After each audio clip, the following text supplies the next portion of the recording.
Oke. Assalamualaikum dan selamat datang kembali lagi bersama saya Puan Ros. Hari ini saya ingin menunjukkan cara-cara memindahkan anak keladi dari ubinya. Sebelum itu kita sediakan bahan-bahannya terlebih dahulu. Bahannya ialah pisau, tanah, kap jernih yang sudah dilubang di bawah nih, dan air. Oke. Oke, baiklah. Pertama kita pisahkan anak keladi dari ubinya. Oke, bahan-bahan ini kap dan tanah kita asinkan dahulu. Kita ambil anak benih tadi.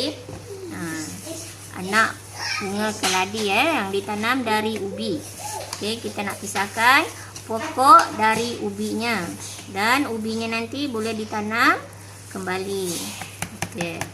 Ini dia tidak kita tanam, dia tidak terlalu dalam dan senang untuk diambil supaya akar dia tidak terganggu. Oke. Nah, di sini ada ubi. Oke, yang ini kita turunkan. Kita ada pisau dan anak keladi. Ini ubi. Ini ada anak baru tapi belum keluar, belum boleh dipindahkan, dan kita hanya boleh pindahkan yang ini, yang besar. Oke, pertama kali kita cuci ya. Oke, kita cucikan dia macam ni, enggak bersih. Lebih mudah kita untuk melihat akarnya. Oke, kita pisahkan dia dari ubi dan jangan ganggu akar akar pokok bunga keladi ni.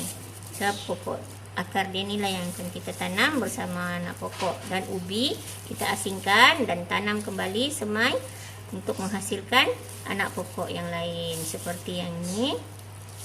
Oke, sini dah bersih, kita dah cuci bersih. Oke, di sini sudah bersih dan kita boleh lihat dengan jelas akar dan ubi dia macam ni. Kita potong macam ni, jangan kena akar dia. Oke, kita perhatikan sini betul-betul. Oke.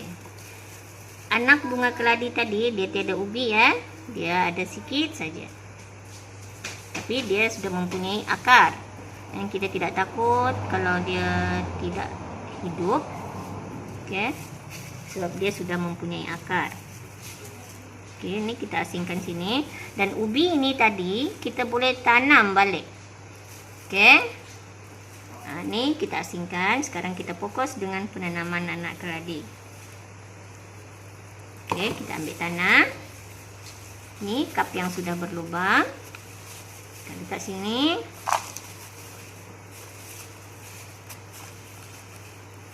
Oke, lebih kurang macam ni.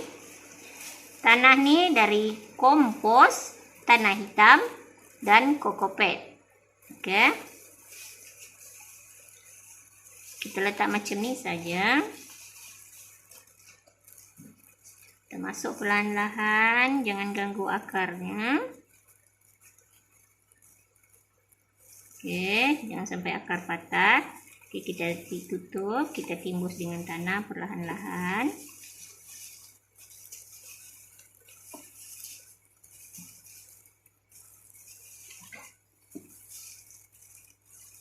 Oke, tekan-tekan sedikit.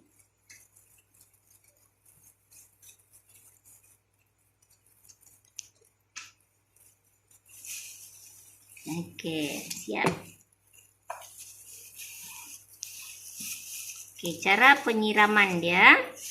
Saya tidak siram dari permukaan sini, tapi saya guna kaedah merendam kap. Jadi air dia akan meresap dari bawah.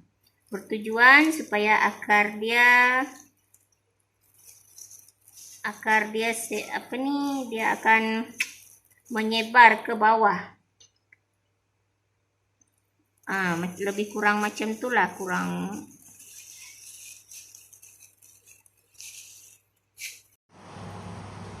Oke, kaedah penyiraman saya tidak siram dari atas ya, seperti saya katakan tadi. Saya akan buat macam ini untuk beberapa ketika, biarlah dia di bawah yang menyerap air. Sebab kalau siram sebelah atas ini, dia akan tanah itu dia tidak akan sekata di bagian permukaan. Sebab yang perlu air bukan batang ya, dia yang perlu air adalah akar bunga keladi. Oke, dia macam ni.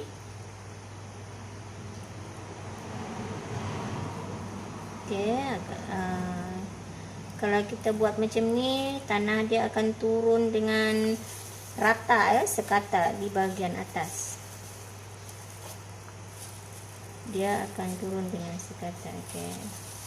Oke, dan ni dah nampak dah. Oke, pemindahan anak keladi dari ubi dia sudah selesai. Dan tadi kaedah penyiraman dia tidak dari permukaan, kita rendam tadi, kita celup macam ni, dan inilah hasilnya. Lihat, tanah dia turun dengan sekata. Oke, penanaman untuk bunga keladi tadi sudah selesai. Kaedah penanaman ubi, kita sudah pisahkan anak dia, dan saya akan biarkan dia beberapa ketika untuk memindahkan ke pasu. Saya biarkan akar dia penuh di sini. Sebab tu saya suka pakai cup yang jernih ni. Senang nampak akar dia. Ini kita letak dia.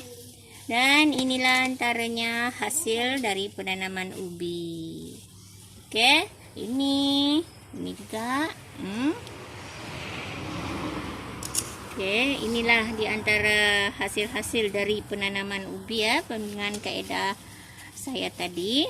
Dan jangan lupa subscribe, like, dan komen.